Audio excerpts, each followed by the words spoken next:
வீட்டில் ஏதாவது விசேஷம் ஃபெஸ்டிவல்ஸ் இல்லைன்னா கல்யாணம் இருந்தால் எங்கள் ஆந்திராவில் ஃபஸ்ட்டாக வைக்கிற இந்த பூர்ணம் பூரல் ரெசிபி தான் இன்றைக்கி நம்ம வீடியோ. எப்படி பண்ணுறதுன்னு ரொம்ப ஈஸி ஸ்டெப்ஸில் காமிச்சிருக்கேங்க. ஃபுல் வீடியோ ஸ்கிப் பண்ணாமல் பாருங்கள். ரொம்ப டேஸ்டியாக இருக்கும் இந்த மாதிரி பண்ணிங்கன்னா. ஹாய் ஃப்ரெண்ட்ஸ், என் பேர் Aadhya. Welcome to our channel Aadhya recipes and vlogs. இப்போ தான் முதல் தடவை நம்ம சேனலை பார்க்குறீங்களா? அப்போ கண்டிப்பாக மிஸ் பண்ணாமல் சப்ஸ்கிரைப் பண்ணி வச்சுக்கோங்க. இந்த மாதிரி நிறைய இன்ட்ரெஸ்டிங்கான ரெசிபிஸ் எல்லாம் இருக்குங்க. இந்த பூர்ணம் பூரல் பண்ணுறதுக்கு ஒரு 3 ஸ்டெப்ஸ் இருக்குங்க. அது எப்படி பண்ணுறதுன்னு காமிக்கிறேன். கண்டிப்பாக நீங்களும் இந்த டிப்ஸோட ட்ரை பண்ணுங்கள். ரொம்ப டேஸ்டியாக நீங்களும் பண்ணுவீங்க. இப்போ தான் ஃபஸ்ட் டைமாக சமையல் பண்ணால் கூட இது ஈஸியாக பண்ணிடலாம். லேட் பண்ணாமல் வீடியோக்குள்ளே போயிடலாங்க. இதுக்காக முதல்ல இந்த மாதிரி ஒரு பவுலை எடுத்துகிட்டு 1 கிளாஸ் அளவுக்கு உளுந்தை சேர்த்துக்கலாம். இன்னொரு பவுலை எடுத்துகிட்டு ஒரு 2.5 கிளாஸ் அளவுக்கு அரிசியை சேர்த்துக்கலாம். இந்த அரிசி நார்மல் நம்ம டெய்லி சாப்பிடுவோம்ல அந்த அரிசி எடுத்துக்கலாம். இல்லைனா ரேஷன் அரிசி கூட எடுத்துக்கலாம். ரெண்டுத்தையுமே நல்லா வாஷ் பண்ணிக்கலாம். தண்ணியை வச்சுட்டு அந்த தண்ணியெல்லாம் கொட்டிட்டு நல்ல தண்ணியை ஊற்றிக்கலாங்க. ஊற்றிட்டு இந்த பவுல் மேலே மூடியை வச்சுட்டு இந்த உளுந்து அரிசி ஒரு 4 மணி நேரம் நல்லா ஊறணும். இல்லைன்னா நீங்கள் இதை ஓவர் நைட்டாக கூட ஊற வச்சுக்கலாம். இது எல்லாமே இந்த மாதிரி மூடியை வச்சுட்டு பக்கத்தில் இருக்கட்டுங்க.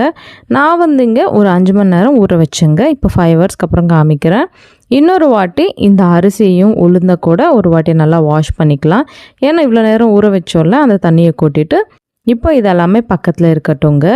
இதை நம்ம செப்பரேட்டாக கிரைண்ட் பண்ணிக்கணும். அந்த மாதிரி கிரைண்ட் பண்ணிக்கினா நம்மளுக்கு அந்த பூர்ணம் மாவில் போடுவோம்ல அந்த மாவு தோப்புன்னு சொல்லுவாங்க. அது பர்ஃபெக்டாக நம்மளுக்கு இருக்கணும். அப்போ தான் நம்மளுக்கு பூர்ணம் பூரல் டெக்ஸ்சர் எல்லாமே நல்லா வரும். இப்போ முதல்ல ஒரு மிக்ஸி ஜார் எடுத்துகிட்டு ஒரு பாதி அளவில் ஊற வச்ச இந்த உளுந்தை கொஞ்சம் தண்ணியை ஊற்றிட்டு நல்லா மை மாதிரி அரைச்சி எடுத்துக்கலாங்க. மீதி இருக்கிற உளுந்தை கூட இதே மாதிரி போட்டுட்டு லேசாக தண்ணி ஊற்றிக்கோங்க. அதிகமாக இருக்கக்கூடாது. நம்மளுக்கு இட்லி மாவு எப்படி இருக்குமோ அந்த மாதிரி கொஞ்சம் கட்டியாகவே இருக்கணும். இதெல்லாமே பக்கத்தில் இருக்கட்டும். இப்போ அதே மிக்சர் ஜாரில் ஊற வச்சுக்கிட்ட அரிசியை கூட கொஞ்சமாக போட்டுக்கிட்டு கொஞ்சமாக தண்ணியை சேர்த்துட்டு இது கூட கொஞ்சம் கட்டியாகவே அரைச்சிக்கணுங்க. இதை கரெக்டாக நம்ம கிரைண்ட் பண்ணிக்கணுன்னா போதும். பூர்ணம் பூரலில் மேலே இருக்கிற அந்த டெக்ஸ்சர் ஃபெயில் ஆகாமல் வரும். இந்த மாதிரி எல்லாமே அரைச்சிட்டு இந்த உளுந்து மாவில் இந்த அரிசி மாவு கூட சேர்த்துக்கலாங்க. சேர்த்துட்டு நல்லா இந்த மாதிரி மிக்ஸ் பண்ணிக்கலாம். எவ்வளோ நல்லா மிக்ஸ் பண்ணிப்போமோ அவ்வளோ நல்லாயிருக்கும்.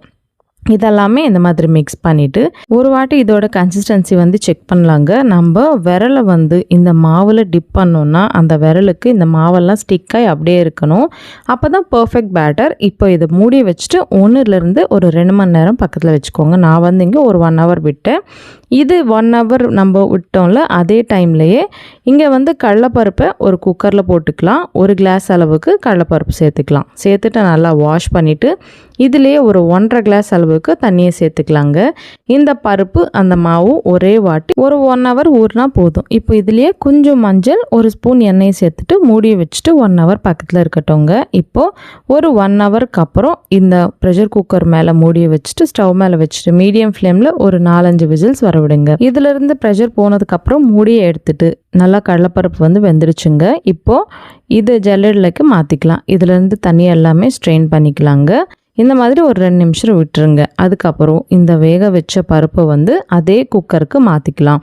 மாற்றிட்டு இதெல்லாமே நல்லா மேஷ் பண்ணிக்கலாம். உங்களுக்கு வேணும்னா ரொம்ப பேஸ்ட்டாக இருக்கணும்னா இந்த கடலைப்பருப்பு நல்லா ஆறிட்ட பிறகு மிக்சர் ஜாரில் போட்டுட்டு ஒரு வாட்டி பல்ஸ் மோடில் கிரைண்ட் பண்ணிக்கோங்க. நான் இந்த மாதிரியே மேஷ் பண்ணிக்கிட்டேன். இப்போது 1 கிளாஸ் அளவுக்கு கடலைப்பருப்பு எடுத்தோம்ல அதுக்கு ஒரே 1 கிளாஸ் அளவுக்கு வெல்லத்தை சேர்த்துக்கலாம். இந்த மாதிரி மெஷர்மெண்ட்ஸ் எல்லாமே ஈக்குவலாக எடுத்துட்டிங்கன்னா நம்மளுக்கு உள்ளே இருக்கிற இந்த பூர்ணம் பர்ஃபெக்டாக ரெடி ஆகிடுங்க.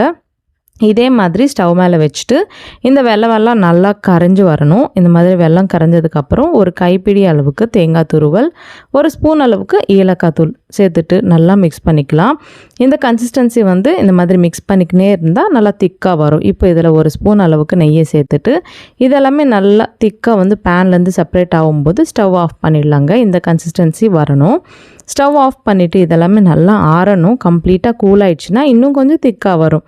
இப்போ இதிலிருந்து கொஞ்சம் கொஞ்சமாக எடுத்துகிட்டு நம்ம வந்து உருண்டை பிடிச்சிக்கணும். உங்களுக்கு தேவையாக இருந்தால் கைக்கு கொஞ்சம் நெய் இல்லைன்னா எண்ணெயை தடவிக்கணும். இதிலிருந்து கொஞ்சம் கொஞ்சமாக எடுத்து எல்லா பூர்ணத்தையுமே பால்ஸ் மாதிரி பண்ணிக்கணுங்க. இந்த மாதிரி ஒரே வாட்டி பண்ணிங்கன்னா ஆறும்போது இந்த பால்ஸ் வந்து கட்டியாகிடும்.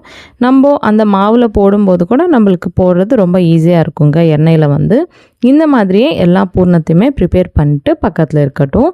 இப்போ நம்ம அரைச்சி வச்சிட்டோம்ல அந்த மாவு நல்லா 1 மணி நேரம் வந்து நல்லா ஊறிடுச்சுங்க. இப்போ மூடியை எடுத்துகிட்டு இந்த மாவை ஒரு வாட்டி மிக்ஸ் பண்ணிக்கலாம்.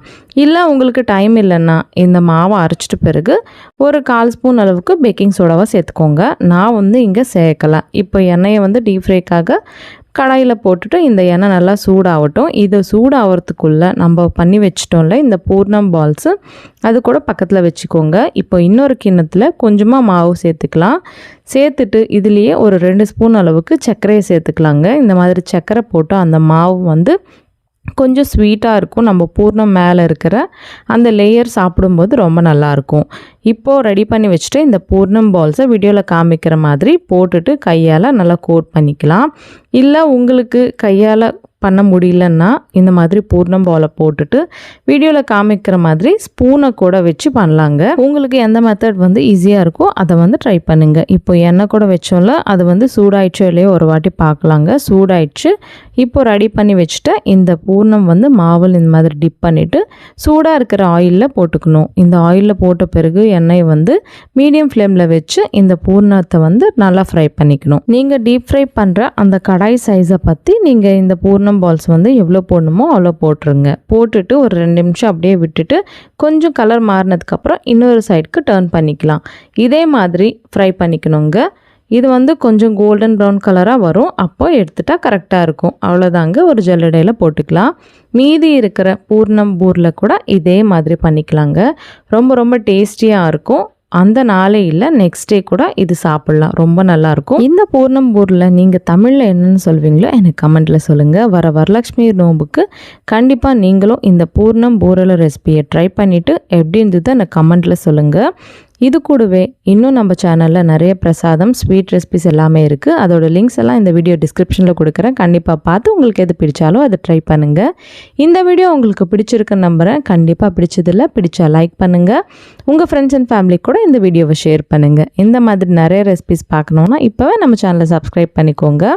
இன்னொரு சூப்பரான ரெசிபியுடன் மறுபடியும் உங்களை சந்திக்கிறேன். அது வரைக்கும் சைனிங் ஆஃப் உங்கள் ஆத்யா. பாய் பாய்.